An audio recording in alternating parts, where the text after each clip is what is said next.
أحبتي، إن الحياة على ظهر هذه الحياة موقوتة محدودة، وستأتي النهاية حتما. ستموت، نعم ستموت. إنها الحقيقة التي نهرب منها دائما، إنها الحقيقة التي يسقط عندها جبروت المتجبرين وعناد الملحدين وطغيان البغاة المتألهين. إنها الحقيقة التي شرب من كأسها العصاة والطائعون، وشرب من كأسها الأنبياء والمرسلون. قال الله: وما جعلنا لبشر من قبلك الخلد أفإن مت فهم الخالدون. كل باك سيبكى، وكل ناع سينعى، وكل مذكور سيفنى، وكل مذكور سينسى.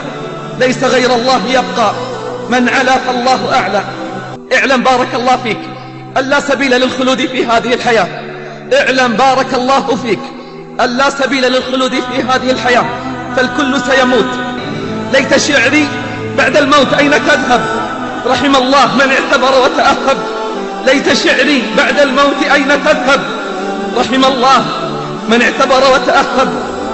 يا ابن العشرين كم مات من أقرانك وتخلفت، يا ابن الثلاثين أدركت الشباب فما تأسفت، يا ابن الأربعين ذهب الصبا وأنت على اللهو قد عكفت، يا ابن الخمسين أنت زرع قد دنا حصاده، أنت زرع قد دنا حصاده، لقد تنصفت 100 وما أنصف. يا ابن الستين هيا إلى الحساب فأنت على معترك المنايا قد أشرف. يا ابن السبعين ماذا قدمت وماذا أخرت، يا ابن الثمانين لا عذر لك فقد أعذرت. والله وأقسم بالله من حمل نعشا اليوم سيأتي يوم ويحمل هو على الأكتاف، ومن دخل المقبرة زائرا سيدخل يوما ولن يخرج منها، ومن عاد إلى بيته اليوم سيأتي يوم ولن يعود.